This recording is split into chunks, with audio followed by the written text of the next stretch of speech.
ഇല്ല, ഒരു long term കുറേയൊക്കെ വർഷങ്ങളൊക്കെ ആയി കഴിഞ്ഞാൽ ചിലപ്പോ എന്തെങ്കിലുമൊക്കെ ചെയ്യാൻ പറ്റുമായിരിക്കും എന്ന് വിചാരിച്ചു. ഇതിപ്പോ ഞാൻ ജോയിൻ ചെയ്തിട്ട് ഒരു 4 മാസം എന്തോ ആയപ്പോ ഞാനൊരു കമ്മീഷൻ വർക്ക് ചെയ്തിട്ടുണ്ട്. അതൊരു സ്റ്റാഫ് ഐറ്റംസ്. പിന്നെ അപ്പോ കണ്ടിന്യൂസ് ആയിട്ട് വർക്ക് കിട്ടിയില്ല. അത് കഴിഞ്ഞിട്ട് പിന്നെ ഈ കളർ പെൻസിൽ ചെയ്ത് തുടങ്ങിയപ്പോഴാണ് അതിലാണ് പിന്നെ കണ്ടിന്യൂസ് ആയിട്ട് വർക്ക്. അപ്പൊ ഇത്ര പെട്ടെന്ന് ഇങ്ങനെ ഇൻകം ഉണ്ടാവും എന്നൊന്നും ഒരിക്കലും വിചാരിച്ചിട്ടില്ല. ജോയിൻ ചെയ്യുന്ന സമയത്ത് ഒരിക്കലും പ്രതീക്ഷിച്ചിട്ടില്ല ഇങ്ങനെ ഇത്ര പെട്ടെന്ന് ഇത്ര നന്നായിട്ട് വരക്കാൻ പറ്റും.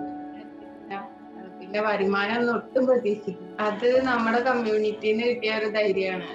നമുക്ക് ഇതിൽ വന്ന ശേഷം ഈ ആർട്ട് ഫീൽഡിലുള്ള കുറച്ച് ഫ്രണ്ട്സ് ഒക്കെ ഉണ്ട്. അപ്പൊ അവരായിട്ട് എന്ത് കാര്യമാണെങ്കിലും ഡിസ്കസ് ചെയ്യും. സാറിനെ ചിലപ്പോ എപ്പോഴും കിട്ടിക്കോളുന്നില്ല, അപ്പൊ ലൈവിലൊന്നും കയറാൻ പറ്റില്ല. അവരായിട്ട് ഞാൻ ചോദിക്കും.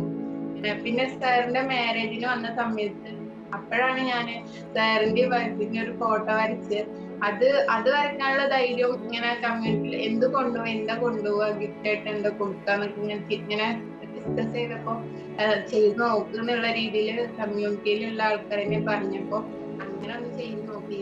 അപ്പൊ അത് ചെയ്തപ്പോ എല്ലാവർക്കും നന്നായിട്ട്, എല്ലാരും നല്ല, അത് അത്ര പെർഫെക്റ്റ് ഒന്നല്ല, എന്നാലും നല്ല ആ ചെറിയ സമയം കൊണ്ട് വന്നൊരു റിസൾട്ട് ആണല്ലോ. അത് ഭയങ്കര ഹാപ്പി ആയിരുന്നു ആ സമയത്ത്. പിന്നെ എല്ലാത്തിനും ഹസ്ബൻഡ് ചെറിയൊരു സംഭവമാണെങ്കിൽ അത് തന്നെ എനിക്ക് അതില് കൂടുതൽ ഇടാൻ വേണ്ടിട്ട് ഇങ്ങനെ ഇപ്പൊ വലിയ ആളായി പൈസക്കാരിയായി എന്നൊക്കെ പറഞ്ഞിട്ട് ഇങ്ങനെ ഭയങ്കരമായിട്ട് നെഗറ്റീവായി പോയപ്പോ പിന്നെ പോസിറ്റീവ് ആക്കി എടുത്തപ്പോൾ അത് കിട്ടിയ സമയത്ത് എന്റെ മോള് ഒക്കെ പറയും, എന്റെ അമ്മച്ചിക്ക് പൈസ കിട്ടി, വരച്ചിട്ട് പൈസ കിട്ടി എന്നൊക്കെ പറഞ്ഞിട്ട് ഇങ്ങനെ പറയും. ഭയങ്കര സന്തോഷമായിരുന്നു ആദ്യമായിട്ട്. അത് ഞാൻ പക്ഷെ ആ ഒരു വാങ്ങിച്ച പൈസ അത് അത്ര ചെറുതാണെങ്കിലും ഭയങ്കര സന്തോഷമായിരുന്നു. അത് ഞാൻ പിന്നെ മെറ്റീരിയൽസ് ഒക്കെ വാങ്ങാൻ വേണ്ടിട്ട് യൂസ് ചെയ്തു. ഞാൻ അങ്ങനെ ഉണ്ടാക്കിയ പൈസ ഒന്നും അത് നിന്റെ കാര്യത്തിന് യൂസ് ചെയ്തു എന്നുള്ള രീതിയിൽ. ഇപ്പൊ എനിക്കൊരു വർക്ക് ചെയ്യാനുള്ളത് ഒരു 5 പേരുള്ള ഒരു ഫാമിലി, അതൊരു വലിയ വർക്കാണ്. അത് ഞാനിങ്ങനെ പറഞ്ഞ സമയത്ത് തന്നെ ഞാൻ ചിന്തിച്ചു, ഞാൻ ഈ കോഴ്സിന് വേണ്ടിയിട്ട് ഫീസ് അടച്ചത് 5000 രൂപയാണ്. അപ്പൊ ഈ ഒരൊറ്റ വർക്ക് കൊണ്ട് എനിക്കത് തിരിച്ചു കിട്ടുമല്ലോ എന്നുള്ളത്.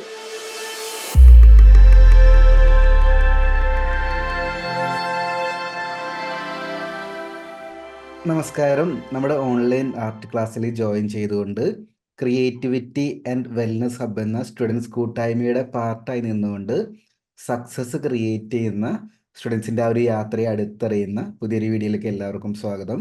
സോ ഈ ഒരു സീരീസ് ഓഫ് വീഡിയോസിൻ്റെ ഏറ്റവും വലിയ സ്പെഷ്യാലിറ്റി എന്താണെന്ന് വെച്ച് കഴിഞ്ഞാൽ ആർട്ട് പഠിക്കാൻ വന്ന് അതിലൂടെ കുറേ കൂടി എഫേർട്ട് സ്വന്തമായിട്ട് എടുത്ത് കുറേ സ്റ്റെപ്സ് എടുത്ത് അതിലൂടെ ഒരു അച്ചീവ്മെൻറ്റ് ക്രിയേറ്റ് ചെയ്ത സ്റ്റുഡൻസിൻ്റെ സ്റ്റോറീസാണ് നമ്മൾ കേൾക്കുന്നത്. അപ്പോൾ കൂടുതലായിട്ടും ഈ വീഡിയോ കാണുന്ന ഒരുപാട് പേർക്ക്, ആർട്ട് ഇഷ്ടപ്പെടുന്ന ഒരുപാട് പേർക്കും എൻ്റെ മറ്റുള്ള സ്റ്റുഡൻസിനും ആക്ഷൻ എടുക്കാനായിട്ട് ഒന്ന് ഇൻസ്പയർഡ് ആയിട്ട് ക്വിക്കായിട്ടുള്ള ആക്ഷൻ എടുത്ത് മുന്നോട്ട് പോയിട്ട് അവരുടെ ലൈഫിലും ഒരുപാട് അച്ചീവ്മെൻറ്റുകൾ ക്രിയേറ്റ് ചെയ്യാനായിട്ട് ഈ അനുഭവങ്ങൾ ഹെൽപ്പ് ചെയ്യും. അപ്പോൾ ഈ ഒരു ഹോൾ ഓഫ് ഫെയിമിലോട്ട് ഫാത്തിമ ജസ്റ്റിനെ ഞാൻ ഇൻവൈറ്റ് ചെയ്യുന്നു. ക്രിയേറ്റിവിറ്റി ചാമ്പ്യൻ എന്ന് പറയുന്ന ഒരു ഹോൾ ഓഫ് ഫെയിം ആണ്. നമ്മുടെ ക്ലാസ്സിലെ ഏറ്റവും വലിയൊരു അച്ചീവ്മെൻ്റ് ആണത്. കാരണം ആർട്ടിലൂടെ ആദ്യമായിട്ട് ഇൻകം ജനറേറ്റ് ചെയ്യുക എന്ന് പറയുന്ന കാര്യം ചെറിയ കാര്യമല്ല. നമ്മൾ ആർട്ട് പഠിക്കുന്ന സമയത്ത് നമുക്ക് ഒരുപാട് എക്സ്പെൻസുകൾ വരും. ഇപ്പോൾ നമ്മൾ യൂസ് ചെയ്യുന്ന പെൻസിലാണെങ്കിലും പേപ്പർ ആണെങ്കിലും അതൊക്കെ എപ്പോഴാണ് കറക്റ്റ് ആവാന്ന് വെച്ച് കഴിഞ്ഞാൽ അതിലൂടെ ഒരു വരുമാന മാർഗ്ഗം ആക്കുന്ന സമയത്താണ്. അവിടെ നിന്നായിരിക്കും നമ്മുടെ സ്റ്റാർട്ടിങ് പോയിന്റ്. ഞാനും അങ്ങനെ എപ്പോഴേക്കും ആർട്ടിലൂടെ ഫസ്റ്റ് ടൈം വരുമാനം ക്രിയേറ്റ് ചെയ്ത സമയത്താണ് എനിക്കും ഇതിൻ്റെ ഒരു ഓപ്പർച്യൂണിറ്റി മനസ്സിലായി. ഞാനും ഫുൾ ടൈം ആർട്ടിസ്റ്റായി മാറിയത്. അപ്പോൾ ആ ഒരു വിശേഷങ്ങൾ ഷെയർ ചെയ്യാം. ആദ്യമേ തന്നെ കൺഗ്രാജുലേഷൻസ് ക്രിയേറ്റിവിറ്റി ചാമ്പ്യൻ ആയതിന്. ബാക്ക്ഗ്രൗണ്ട് ഒന്ന് പറയാമോ? എവിടെ നിന്നാ വരുന്നത്? ചെറുപ്പം മുതൽ ആർട്ട് വരയ്ക്കായിരുന്നു? ഫാമിലിയിൽ ആരൊക്കെയുണ്ട്? സ്ഥലം മലപ്പുറം പെരിന്തൽമണ്ണയാണ് സ്ഥലം. പിന്നെ എനിക്കിപ്പോ 2 മക്കളുണ്ട്. പിന്നെ ഹസ്ബൻഡ് ദുബായിലാണ്. വീട്ടില് ഉമ്മ ഉണ്ട്. പിന്നെ ഇവിടെ 2 ബ്രദേഴ്സ് ഉണ്ട്, ഒരു സിസ്റ്റർ ഉണ്ട്. അങ്ങനെയൊക്കെയാണ്. പിന്നെ ചെറുപ്പം മുതൽ ആർട്ട് പഠിക്കുക അല്ലെങ്കിൽ ആ ഒരു ഫീൽഡിലോട്ടൊരു ടച്ച് ഇല്ലാത്ത ഒരാളാണ് ഞാൻ. +2 കഴിഞ്ഞിട്ട് കല്യാണം കഴിഞ്ഞിട്ട് പിന്നെ പഠിക്കാനൊന്നും പറ്റിയിട്ടില്ല. ഈ ഒരു ഫീൽഡിലോട്ട് വരുമെന്ന് ഒരിക്കലും വിചാരിച്ചിട്ടില്ല. ഒരു ഫാഷൻ ഡിസൈനിങ് പഠിച്ചപ്പോ അതില് ഇങ്ങനെ അതിന്റെ ഭാഗമായിട്ട് വരച്ചു നോക്കിയപ്പോ അപ്പോഴാണ് ഇതിലൊരു ഇതുണ്ട്, ഒരു കഴിവുണ്ട് എന്ന് മനസ്സിലായത് അപ്പോഴാണ്. അപ്പൊ അങ്ങനെയാണ് പിന്നെ ഇതിനോട് കൂടുതൽ ഇൻട്രസ്റ്റ് തോന്നി അങ്ങനെ പഠിക്കണം എന്ന് വെച്ച് പിന്നെ ഒരു ലാൻഡ്സ്കേപ്പിന്റെ പെയിന്റിങ് കോഴ്സ് ചെയ്തു. അത് ചെയ്തപ്പോ ഒന്നുകൂടി നന്നായിട്ട് വരക്കാൻ പറ്റുന്നുണ്ടെന്ന് മനസ്സിലായി. പിന്നെ പോർട്രേറ്റ് ചെയ്യണമെന്നുള്ള ആഗ്രഹം വെച്ചാണ് ജോയിൻ ചെയ്തത്. ഇതുമായി റിലേറ്റ് ചെയ്ത് ഞാൻ ഇതിനു മുമ്പ് ഒന്നും പഠിച്ചിട്ടില്ല, ഒട്ടും വരക്കാൻ അറിയുന്ന ആളുമല്ല. ശരിക്കും പറഞ്ഞാൽ ഇതിന് അറിവ് കിട്ടിയപ്പോ അത് ഇംപ്ലിമെന്റ് ചെയ്തപ്പോഴാണ് അത് ഇതുവരെ ഒന്നും അറിയില്ലല്ലോ. അത് അത് എങ്ങനെ വരക്കാൻ, എന്താ ഷെയ്ഡിങ് ഒന്നും അറിയില്ല. ഒരു സീറോന്ന് തുടങ്ങിയിട്ട് ഇങ്ങനെ ഒരു ഇതിലെത്തിയതാണ്. ഇതിൽ ജോയിൻ ചെയ്യുന്ന സമയത്ത് വിചാരിച്ചിരുന്നു ഇതൊരു ഇൻകം ആക്കി മാറ്റാൻ പറ്റും എന്നൊക്കെ? ഇല്ല, ഒരു ലോങ് ടേം കുറേയൊക്കെ വർഷങ്ങളൊക്കെ ആയി കഴിഞ്ഞാൽ ചിലപ്പോ എന്തെങ്കിലുമൊക്കെ ചെയ്യാൻ പറ്റുമായിരിക്കും എന്ന് വിചാരിച്ചു. ഇതിപ്പോ ഞാൻ ജോയിൻ ചെയ്തിട്ട് ഒരു 4 മാസം എന്തോ ആയപ്പോ ഞാനൊരു കമ്മീഷൻ വർക്ക് ചെയ്തിട്ടുണ്ട്. അതൊരു ഗ്രാഫൈറ്റ്. പിന്നെ അപ്പോ കണ്ടിന്യൂസ് ആയിട്ട് വർക്ക് കിട്ടിയില്ല അത് കഴിഞ്ഞിട്ട്. പിന്നെ ഈ കളർ പെൻസിൽ ചെയ്തു തുടങ്ങിയപ്പോഴാണ്, അതിലാണ് പിന്നെ കണ്ടിന്യൂസ് ആയിട്ട് വർക്ക് കിട്ടിക്കൊണ്ടിരിക്കുന്നത്. അതിൽ ഞാൻ സാറ്റിസ്ഫൈഡ് ആണ്. അതിൽ വർക്ക് ചെയ്ത് കൊടുക്കും. അത് 8 മാസം 7 മാസം ഒക്കെ ആയപ്പോഴാണ് ഇത് ഇങ്ങനെ ജോയിൻ ചെയ്തിട്ട് അത്രേ ആയിട്ടുള്ളൂ. കോഴ്സ് എവിടെ എത്തിയിട്ടില്ല, പകുതി പോലും ആയിട്ടില്ല. അപ്പൊ ഇത്ര പെട്ടെന്ന് ഇങ്ങനെ എന്താ ഇൻകം ഉണ്ടാവും എന്നൊന്നും ഒരിക്കലും വിചാരിച്ചിട്ടില്ല. ജോയിൻ ചെയ്യുന്ന സമയത്ത് ഒരിക്കലും പ്രതീക്ഷിച്ചിട്ടില്ല ഇങ്ങനെ ഇത്ര പെട്ടെന്ന് ഇത്ര നന്നായിട്ട് വരക്കാൻ പറ്റുമെന്ന് വിചാരിച്ചിട്ടില്ല. പിന്നെ വരുമാനം ഒന്നും ഒട്ടും പ്രതീക്ഷിച്ചിട്ടില്ല. നമ്മൾ ആർട്ടിലോട്ട് വന്നിട്ടേ ചെറുതായിട്ട് വരച്ച് കഴിയുമ്പോഴേക്കും നമ്മൾ സോഷ്യൽ മീഡിയയിൽ കുറച്ച് പോസ്റ്റ് ഇട്ട് കഴിഞ്ഞാൽ ആൾക്കാരുടെ എൻക്വയറി വരും, ഇതെനിക്ക് വരച്ചു തരുമോ എന്നൊക്കെ. പലപ്പോഴും നമ്മൾ എൻക്വയറി എടുക്കാനായിട്ട് പല ആർട്ടിസ്റ്റുകളും പേടിക്കുന്നത് കാണുന്നുണ്ട്. എങ്ങനെയാണ് ഇത് ഹാൻഡിൽ ചെയ്യുക, എങ്ങനെ പൈസ ചോദിക്കണം. അപ്പോൾ ഈ ഈ ഫാത്തിമ ജസ്ന ഈ ഒരു മെയിൻ സിറ്റുവേഷനിലായിരിക്കുമല്ലോ, അതിലൂടെ ആയിരിക്കുമല്ലോ വന്നിട്ടുണ്ടായിരിക്കുക. അപ്പൊ എങ്ങനെ ധൈര്യം വന്നു ഒരു കസ്റ്റമർ ഇങ്ങനെ ഒരു കാര്യം ചോദിക്കുമ്പോൾ പേയ്മെന്റ് വാങ്ങിച്ച് പ്രൊഫഷണൽ ആയിട്ട് ഇത് ചെയ്യാൻ എവിടെ നിന്നാ ഒരു മോട്ടിവേഷൻ അല്ലെങ്കിൽ ധൈര്യം കിട്ടിയേ? അത് നമ്മുടെ കമ്മ്യൂണിറ്റിന്ന് കിട്ടിയ ഒരു ധൈര്യമാണ്. നമുക്ക് ഇതിൽ വന്ന ശേഷം എന്താ ഈ ആർട്ട് ഫീൽഡിലുള്ള കുറച്ച് ഫ്രണ്ട്സ് ഒക്കെ ഉണ്ട്. അപ്പൊ അവരായിട്ട് എന്ത് കാര്യമാണെങ്കിലും ഡിസ്കസ് ചെയ്യും. സാറിനെ ചിലപ്പോ എപ്പോഴും കിട്ടിക്കോളുന്നില്ല, അപ്പൊ ലൈവിലൊന്നും കയറാൻ പറ്റില്ല. അവരായിട്ട് ഞാൻ ചോദിക്കും. പിന്നെ സാറിന്റെ മാരേജിന് വന്ന സമയത്ത് അപ്പോഴാണ് ഞാൻ സാറിന്റെ വൈഫിന്റെ ഒരു ഫോട്ടോ വരച്ച് അത് അത് വരയ്ക്കാനുള്ള ധൈര്യം ഇങ്ങനെ കമ്മ്യൂണിറ്റിയിൽ എന്ത് കൊണ്ടുപോകും, എന്താ കൊണ്ടുപോവുക, ഗിഫ്റ്റ് ആയിട്ട് എന്താ കൊടുക്കാന്നൊക്കെ ഇങ്ങനെ ഡിസ്കസ് ചെയ്തപ്പോ ചെയ്ത് നോക്കുന്നുള്ള രീതിയിൽ കമ്മ്യൂണിറ്റിയിലുള്ള ആൾക്കാരെന്നെ പറഞ്ഞപ്പോ അങ്ങനെ ഒന്ന് ചെയ്ത് നോക്കി. അപ്പൊ അത് ചെയ്തപ്പോ എല്ലാവർക്കും നന്നായിട്ട്, എല്ലാരും നല്ല, അത് അത്ര പെർഫെക്റ്റ് ഒന്നല്ല എന്നാലും നല്ല, ആ ചെറിയ സമയം കൊണ്ട് വന്നൊരു റിസൾട്ട് ആണല്ലോ. അപ്പൊ എല്ലാരും നന്നായിട്ട് നല്ല ഫീഡ്ബാക്ക് ഒക്കെ പറഞ്ഞു. അതിൽ നിന്നാണ് പിന്നെ എന്താ ഇങ്ങനെ ഒരു വർക്ക് ഞാൻ ചോദിച്ചപ്പോ ഞാൻ അങ്ങനെ ഡിസ്കസ് ചെയ്തപ്പോ ധൈര്യമായിട്ട് ചെയ്തോ എന്നുള്ളൊരു ഈ കമ്മ്യൂണിറ്റി മെമ്പേഴ്സ് തന്നൊരു ധൈര്യം. എനിക്കറിയാവുന്ന ഒരു കാര്യം, ഫസ്റ്റ് ടൈം വർക്ക് കിട്ടിയ സമയത്തെ ആ ഒരു ഹാപ്പിനെസ് എനിക്ക് ഒരു വോയിസ് അയച്ചായിരുന്നല്ലോ ഇതിൽ ഈ മീറ്റിങ്ങിന് കയറും മുമ്പായിട്ട്. അപ്പോൾ കുറച്ച് സ്റ്റോറി എൻ്റെ അടുത്ത് പറഞ്ഞിട്ടുണ്ടായിരുന്നു. അപ്പം എനിക്ക് മനസ്സിലാക്കാൻ പറ്റും ആ ഒരു എമൗണ്ട് നമ്മുടെ ലൈഫിൽ എത്രത്തോളം, അത് ചെറിയൊരു എമൗണ്ട് ആണെങ്കിൽ പോലും ഫസ്റ്റ് ടൈം നമ്മൾ സ്വന്തം കാലിൽ നിന്ന് സമ്പാദിക്കുന്ന ഒരു എമൗണ്ട് നമ്മുടെ ലൈഫിൽ എത്രത്തോളം ഇമ്പോർട്ടൻ്റ് ആണ്. കാരണം നമ്മളെപ്പോലെ ഒരുപാട് ഒരുപാട് അമ്മമാരും ഉമ്മമാരും ഒക്കെ ഒരു സ്വന്തമായിട്ടൊരു വരുമാനം ആഗ്രഹിക്കുന്നവരുണ്ട്, കഴിവുണ്ടായിട്ടും അതിനെ പറ്റാത്ത സാഹചര്യത്തോടു കൂടി നിൽക്കുന്നവരുണ്ട്. അപ്പോൾ ഫസ്റ്റ് ടൈം ആ ഒരു എമൗണ്ട് റിയൽ ആയിട്ട് കയ്യിൽ കിട്ടിയ സമയത്ത് എങ്ങനെയായിരുന്നു ഒരു ഫീൽ ഉണ്ടായിരുന്നത്? അതൊന്ന് ഷെയർ ചെയ്യാവോ? അത് ഭയങ്കര ഹാപ്പി ആയിരുന്നു ആ സമയത്ത്. പിന്നെ എല്ലാത്തിനും ഹസ്ബൻഡ് ചെറിയൊരു സംഭവമാണെങ്കിൽ അത് തന്നെ എനിക്ക് അതിൽ കൂടുതൽ ഇടാൻ വേണ്ടിട്ട് ഇങ്ങനെ ഇപ്പൊ വലിയ ആളായി പൈസക്കാരിയായി എന്നൊക്കെ പറഞ്ഞിട്ട് ഇങ്ങനെ ഭയങ്കരമായിട്ട് നെഗറ്റീവായി പോയപ്പോ എന്നെ പോസിറ്റീവ് ആക്കി എടുത്തപ്പോൾ അത് കിട്ടിയ സമയത്ത് എന്റെ മോള് ഒക്കെ പറയും, എന്റെ ഉമ്മച്ചിക്ക് പൈസ കിട്ടി, വരച്ചിട്ട് പൈസ കിട്ടി എന്നൊക്കെ പറഞ്ഞിട്ട് ഇങ്ങനെ പറയും. ഭയങ്കര സന്തോഷമായിരുന്നു. ആദ്യമായിട്ട് അത് ഞാൻ ഫസ്റ്റ് വർക്കിന് ആ ഗ്രാഫിക് പെൻസിൽ ഒരു ചെറിയ കുട്ടീന്റെ ഒരു ഫേസ് വരക്കാനായിരുന്നു. ഫസ്റ്റ് ടൈമാണ്. എങ്ങനെ പറയണ്ടേ എത്രയൊന്നും അറിയില്ല. ഞാനത് ഫ്രെയിം ഇല്ലാതെ 700 രൂപയാണ്. അത് ഞാൻ അത്ര പഠിച്ചു വരുന്നേ ഉള്ളൂ, എനിക്കറിയാതെ അത്ര പെർഫെക്റ്റ് അല്ല എന്നുള്ളത്. ഞാൻ 700 രൂപ വാങ്ങിച്ചത്. പക്ഷെ ആ ഒരു വാങ്ങിച്ച പൈസ അത് അത്ര ചെറുതാണെങ്കിലും ഭയങ്കര സന്തോഷമായിരുന്നു. അത് ഞാന് പിന്നെ മെറ്റീരിയൽസ് ഒക്കെ വാങ്ങാൻ വേണ്ടിട്ട് യൂസ് ചെയ്തു. ഞാൻ അങ്ങനെ ഉണ്ടാക്കിയ പൈസ ഒന്നും അത് നിന്റെ കാര്യത്തിന് യൂസ് ചെയ്തു എന്നുള്ള രീതിയിൽ അങ്ങനെയാണ്. അപ്പൊ ഞാനത് നല്ല നല്ല മെറ്റീരിയൽസ് ഒക്കെ നോക്കി ഇതിൽ തന്നെ ഇൻവെസ്റ്റ് ചെയ്യും. നമ്മുടെ ഡ്രോയിങ് കോഴ്സിൽ വരുമ്പോൾ പെയിന്റിങ് ചെയ്യായിരുന്നു അല്ലേ? അതെ, അതൊരു ലാൻഡ്സ്കേപ്പ് പെയിന്റിങ്. ആയിരുന്നു. ആ ഒരു മാം പറഞ്ഞിട്ടാണ് ഞാൻ സാറിനെ കുറിച്ച് അറിയുന്നതും ഇതിൽ വന്നത്. ശരി. ഡ്രോയിങ് പഠിച്ചപ്പോൾ എന്താ ഡിഫറൻസ് തോന്നി നമ്മൾ ചെയ്യുന്ന വർക്കിൽ? പെയിന്റിംഗ് കോഴ്സ് എന്ന് പറഞ്ഞാൽ അത് ഒരു യൂട്യൂബ് വീഡിയോ കണ്ട് ചെയ്യുന്ന പോലെ അങ്ങനെ ഒരു കോഴ്സ് ആയിരുന്നു അത്. ഇതങ്ങനെയല്ലല്ലോ, ഇത് കറക്റ്റ് മെത്തേഡും ടെക്നിക്സ് ഒക്കെ പറഞ്ഞ് അപ്പൊ അത് അതില് ഒരു നല്ല കുറച്ചും കൂടി ഒരു എല്ലാവർക്കും പഠിക്കാൻ പറ്റുന്ന രീതിയിൽ തോന്നി. അത് കുറച്ചുകൂടി നന്നായിട്ട് അറിയുന്നവർക്കൊന്നും മനസ്സിലാക്കി എടുത്ത് ചെയ്യണം. ടെക്നിക്സ് ഒക്കെ ചെയ്യുന്നത് കണ്ടിട്ട് എടുത്ത് ചെയ്യണം. ഇതൊക്കെ മുമ്പ് ചെയ്തതാണ്. ഇതിനു മുമ്പ് പോർട്രേറ്റ് ഡ്രോ ചെയ്തിട്ടില്ല? ഇല്ല.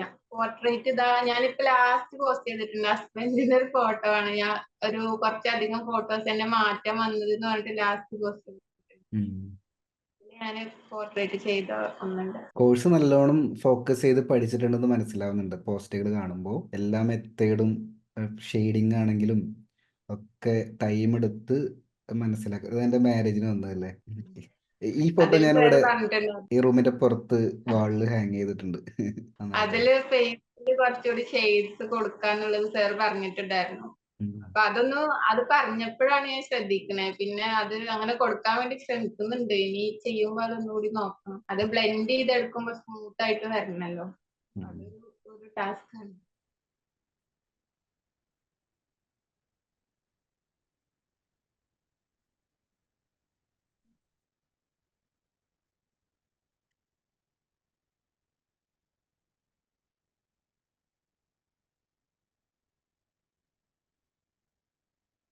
യെസ്. കളർ പെൻസിലോട്ട് വന്ന സമയത്ത് നല്ല ഇമ്പ്രൂവ്മെന്റ് വന്നിട്ടുണ്ട്. പ്രത്യേകിച്ച് ഈ ഒരു ചിത്രമാണെങ്കിലും കറക്റ്റ് ഫേസ് കട്ടിൽ വരയ്ക്കാനും പിന്നെ ആ കളേഴ്സിന്റെ ഡെപ്ത് ബ്ലാക്ക് കളേഴ്സ് ഒക്കെ ആണെങ്കിലും അതിനുശേഷം ഇത് പെർഫെക്റ്റ് ആണ്. ഇതിൻ്റെ അകത്തൊന്നും പറയാനില്ല. സ്കിൻ ടോൺ കറക്റ്റ് ആയിട്ട് വന്നിട്ടുണ്ട്, ആളുടെ ഫേസ് മുഖച്ഛായ കറക്റ്റ് ആയിട്ട് വന്നിട്ടുണ്ട്, എക്സ്പ്രഷൻ കറക്റ്റ് ആയിട്ട് വന്നിട്ടുണ്ട്. ഇതാണ് ലാസ്റ്റ് ചെയ്ത കമ്മീഷൻ വർക്ക്. ഇതാണോ പറഞ്ഞത്? ഈ ഒരു വർക്കിന്റെ എക്സ്പീരിയൻസ് ഷെയർ ചെയ്തോ? ഇതില് എനിക്ക് ചെയ്തപ്പോ ഇത് കുറച്ച് ഡാർക്ക് ആയിട്ടുള്ള സ്കിൻ ടോണിലെ ഒരാളാണ്. അപ്പൊ അത് ഇങ്ങനെ ഇതിനു മുമ്പ് എന്റെ മോളെ ഫോട്ടോ വരച്ചപ്പോ അത്ര ഒരു കുറച്ച് ബ്രൈറ്റ് സ്കിൻ ടോണാണ്. ഇതെങ്ങനെ ഏത് കളർ എന്നൊക്കെ ഉള്ള ഒരു ഭയങ്കര കൺഫ്യൂഷൻ ഉണ്ടായിരുന്നു ആ സമയത്ത്. പിന്നെ ഇങ്ങനെ സാർ പറഞ്ഞിട്ടില്ലേ ഇങ്ങനെ ചെയ്യാന്, ഇങ്ങനെ കളേഴ്സ്. അതെ കളർ ചാർട്ട് ക്രിയേറ്റ് ചെയ്ത് കമന്റ് വായിച്ചിരുന്നു അതിന്റെ. ഇത് വരച്ചാണോ റെഫറൻസ് പിക്ചർ ആണോ അത് ആദ്യം പറയുന്നിട്ട് അഭിപ്രായം? കമന്റ്സ് ഒക്കെ ഞാൻ എല്ലാം നോക്കി റിപ്ലൈ കൊടുക്കാറുണ്ട്. അതൊക്കെ ഒരു ഇതാണ് വന്ന ടൈം മുതലുള്ള പോർട്രേറ്റുകൾ അല്ലേ? ഫസ്റ്റ് വൺ കണ്ടത് ഞാൻ കോഴ്സിൽ വരുന്നതിന്റെ മുമ്പ് വരച്ചതാണ്. ഇതല്ലേ? അതെ.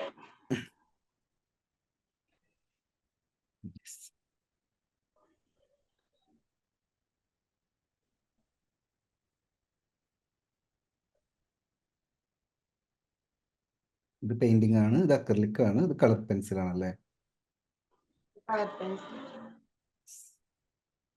ഇത് ചെയ്ത സമയത്ത് ഞാൻ നന്നായിട്ട് ബുദ്ധിമുട്ടിയിട്ടുണ്ട്. ഇത് ഫസ്റ്റ് ടൈം ചെയ്താണ്. ഇത് ഫസ്റ്റ് ചെയ്തിട്ട് അത് കോളായിട്ട് അത് മൈൻഡ് സെറ്റ് ഇഷ്യൂസ് വന്ന ഒരു മാസം എടുത്തു പിന്നെ അത് തീരാൻ വേണ്ടിട്ട്. സാർ പറഞ്ഞ പോലെ ഞാൻ പിന്നെ ഇത് മാറ്റി വെച്ച് പിന്നെ അത് ഒന്നും വരക്കാതെ കുറെ ദിവസം അത് സാർ ക്ലാസ്സിൽ പറയുന്ന സമയത്ത് അതിന്റെ ഇമ്പോർട്ടൻസ് മനസ്സിലായിട്ടുണ്ടായിരുന്നു.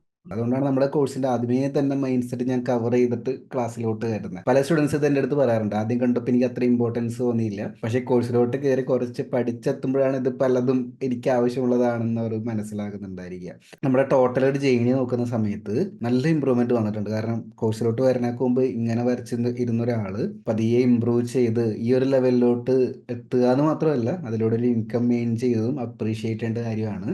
ഇനി നെക്സ്റ്റ് 1 ഇയർ ഒരു ഗോള് ആർട്ടിൽ ചോദിച്ചു കഴിഞ്ഞാൽ എന്തൊക്കെ ആഗ്രഹങ്ങളുണ്ട് ആർട്ടിൽ സാധിക്കാനായിട്ട്? ഗോളെന്ന് വെച്ചാല് സാർ ജനുവരി ആ സമയത്ത് ഒരു കുറച്ച് കോഴ്സ് സെറ്റ് ചെയ്യാൻ പറഞ്ഞിട്ടുണ്ടായിരുന്നു. 1 ഇയർ കൊണ്ട് ചെയ്ത് തീർക്കാൻ പറ്റുന്നുള്ളതല്ലേ പറഞ്ഞിട്ട് കാര്യമുള്ളൂ. അപ്പൊ ഞാൻ അന്ന് പറഞ്ഞത് ഒരു 10 കമ്മീഷൻ വർക്ക്, പിന്നെ ഒരു ഇപ്പൊ എത്ര എണ്ണമായി? ഇനി 3 ചെയ്യാനുണ്ട്. 6 ആയിരുന്നു. പെട്ടെന്ന് തന്നെ കംപ്ലീറ്റ് ആക്കാലോ അടുത്ത വരുന്ന മാസങ്ങളിൽ സിമ്പിൾ ആയിട്ട് അല്ലേ? 6 out of 10 completed. 1K followers ഇൻസ്റ്റാഗ്രാമിൽ. അത് സെറ്റ് ചെയ്ത സമയത്ത് 100-ന് താഴെ ആയിരുന്നു ഫോളോവേഴ്സ്. അതൊരു ഈ 1 ഇയർ കൊണ്ട് അങ്ങനെ ആവണം എന്നുള്ളത്. മാസ്റ്റർ പീസ് ചെയ്യണമെന്നുണ്ട്. പിന്നെ കോഴ്സ് നല്ല രീതിയിൽ ഈ വർഷം തന്നെ കംപ്ലീറ്റ്. മാസ്റ്റർ പീസ് ഞാൻ ഈ ഓഗസ്റ്റ് ബാച്ചിലോട്ട് വരാൻ വേണ്ടിയിട്ടായിരുന്നു പ്ലാൻ. പക്ഷെ അത് ഈ കമ്മീഷൻ ഡിലേ ആയി കോഴ്സ്. എനിക്കൊരു വർക്ക് ചെയ്യാനുള്ളത് ഒരു 5 പേരുള്ള ഒരു ഫാമിലി കോഴ്സ്. അതൊരു വലിയ വർക്കാണ്. അത് ഞാനിങ്ങനെ പറഞ്ഞ സമയത്ത് ഞാൻ ചിന്തിച്ചു, ഞാൻ ഈ കോഴ്സിന് വേണ്ടിയിട്ട് ഫീസ് അടച്ചത് 5000 രൂപയാണ്. അപ്പൊ ഈ ഒരൊറ്റ വർക്ക് കൊണ്ട് എനിക്കത് തിരിച്ചു കിട്ടുമല്ലോ എന്നുള്ളൊരു. പലപ്പോഴും നമ്മുടെ കോഴ്സ് എടുക്കാൻ വരുന്ന സമയത്തെ പലരും വീഡിയോ ഒന്നാമത് ഒരു വീഡിയോ കണ്ടിട്ടാണ് കോഴ്സിൻ്റെ ഡീറ്റെയിൽസ് എല്ലാവരും മനസ്സിലാക്കുന്നത്. ജസ്റ്റിനെയും ആ വീഡിയോ കണ്ടിട്ടുണ്ടായിരിക്കും, പക്ഷെ ഒരുപാട് പേര് ആ വീഡിയോ കാണില്ല. വെറുതെ എൻക്വയറി ഇട്ടിട്ട് ജസ്റ്റ് ഫീസ് എത്രയാണെന്ന് അറിയാൻ വേണ്ടി വരുന്നവർ. അവരുടെയൊക്കെ വിചാരം ഇത് ഞാൻ വാങ്ങിക്കുന്നത് മന്ത്ലി ഫീസാണെന്നാണ്. ഞാൻ ശരിക്കും ലൈഫ് ടൈം ഫീസാണ് വാങ്ങുന്നത്. അപ്പോൾ ശരിക്കും ഒന്ന് ആലോചിച്ച് നോക്കി കഴിഞ്ഞാൽ നിങ്ങളത് വേറെ ഒരു സ്ഥലത്ത് മന്ത്ലി ആയിട്ട് പഠിക്കണമെങ്കിൽ അതിൻ്റെ ഒരുപാട് ഇരട്ടി ഫീസ് കൊടുക്കേണ്ടി വരും. അപ്പോൾ ഞാനൊരു ചെറിയൊരു എമൗണ്ട് വൺ ടൈം ഫീസാണ് വാങ്ങുന്നത്. ഈ വൺ ടൈം ഫീസ് തന്നെ ഈ കോഴ്സിൻ്റെ അകത്ത് നിൽക്കുന്ന സമയത്ത് ഒരു 5-8 മാസം കൊണ്ട് ഒരു കമ്മീഷൻ വർക്ക് എടുത്തു കൊടുത്താൽ മാത്രം നമുക്കത് ലാഭിക്കാൻ പറ്റുന്ന കാര്യമാണ്. അത്രയും സിമ്പിളാണത്. ശരിക്കും ആക്ഷൻ എടുത്തു കഴിഞ്ഞാൽ നമുക്ക് സക്സസ് കിട്ടും. പലരുടെയും പ്രശ്നം ഈ ആക്ഷൻ എടുക്കാൻ പറ്റാത്തതാണ്. അത് നമ്മുടെ കോഴ്സിൻ്റെ അകത്ത് കവർ ചെയ്യുന്നുണ്ട്. അവരടുത്ത് എൻ്റെ ഒരു ഇതന്നെ സക്സസ് തന്നെയാണ് എനിക്ക് പറയാനുള്ളത്. കാരണം ഞാന് ഈ ഒരു ആർട്ട് റിലേറ്റഡ് ആയിട്ടുള്ള ഒരു ചെറുപ്പത്തിൽ വരക്കുന്ന ആളോ അല്ലെങ്കിൽ അങ്ങനത്തെ ഒരാളേ അല്ല. ഒട്ടും വരക്കാൻ അറിയാതെ ഒരു ഇത്ര എക്സ്പെക്ടേഷൻസ് ഒന്നും വലുതായിട്ട് ഇല്ലാതെ ജസ്റ്റ് ഒരാ പോർട്രേറ്റ് ചെയ്ത് എന്താ ഈ ഇൻകം ഉണ്ടാക്കാൻ പറ്റുന്നുള്ള രീതിയിലൊന്നും വന്ന ഒരാളല്ല. അത് ഒരു 4 മാസം ആയപ്പോഴേക്കും കമ്മീഷൻ വർക്ക് ചെയ്ത് കോഴ്സ് എവിടെ എത്തിയിട്ടില്ല, അതിന് മുമ്പ് തന്നെ അങ്ങനെ ചെയ്ത് പിന്നെ അത് കഴിഞ്ഞ് ഒരു 6-7 മാസം ആയപ്പോഴേക്കിന് കണ്ടിന്യൂസ് ആയിട്ട് വർക്ക് കിട്ടല് തുടങ്ങി. അപ്പോ അങ്ങനെയൊക്കെ ആവുമ്പോ ഒരു സീറോന്ന് വന്ന ഒരാൾക്ക് ഇത്രത്തോളം ചെയ്യാൻ പറ്റുന്നുണ്ടെങ്കിൽ, എന്റെ കേസ് പറയുകയാണെന്നുണ്ടെങ്കിൽ പഠിക്കാൻ പറ്റാതെയൊക്കെ ഇരുന്ന് ഭയങ്കര നെഗറ്റീവ് അടിച്ച് എനിക്കൊന്നും ചെയ്യാൻ പറ്റുന്നില്ല. എന്റെ കൂടെയുള്ളവരൊക്കെ നല്ല രീതിയിൽ പഠിക്കുന്നുണ്ട്, ജോലി ചെയ്യുന്നുണ്ട്. അപ്പോ കഴിവുണ്ടായിട്ട് ഉണ്ട് എന്നുള്ളൊരു വിശ്വാസം ഉണ്ടായിരുന്നു. പക്ഷെ ഏത് ഫീൽഡ് എങ്ങനെയാന്നുള്ളൊരു ഒരു അവസരങ്ങളൊക്കെ മറ്റുള്ളവർക്ക് വേണ്ടിയിട്ട് നഷ്ടപ്പെടുത്തി കളഞ്ഞവരാണ്. ഒരു എല്ലാരെയും ഹാപ്പി ആക്കിയിട്ട് നമുക്കൊന്നും ചെയ്യാൻ പറ്റില്ല. അത് മനസ്സിലായി. അതിനു വേണ്ടിയിട്ടാണ് ഇത്രയും വർഷങ്ങൾ വെയിറ്റ് ചെയ്തത് ഞാൻ. എല്ലാരും ഹാപ്പി ആയിട്ട് എന്തെങ്കിലും ചെയ്യണം എന്നുള്ള രീതിയിൽ. പക്ഷെ അതൊരിക്കലും നടക്കാൻ പോകുന്നില്ല.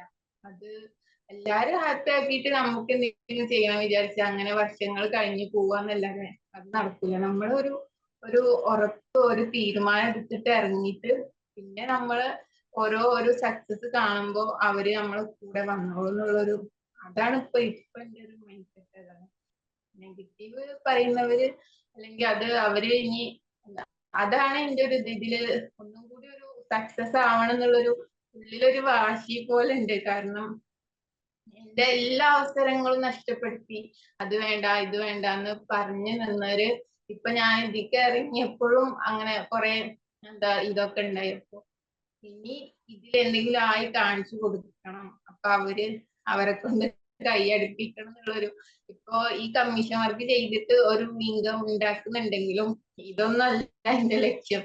കുറച്ചും കൂടി നല്ല രീതിയിൽ ഏണിങ്സ് വേണം. അപ്പൊ പൈസയാണല്ലോ ഇപ്പൊ പവർ. അപ്പൊ അവരൊക്കെ ഇങ്ങനെ കണ്ടിട്ട് അവരെ കൊണ്ട് കൈയടിപ്പിക്കണം എന്നുള്ള ഒരു ഇതാണ് ഇത്. എല്ലാ ഗോൾസും സ്വപ്നങ്ങളൊക്കെ പെട്ടെന്ന് അച്ചീവ് ചെയ്യാൻ പറ്റട്ടെ.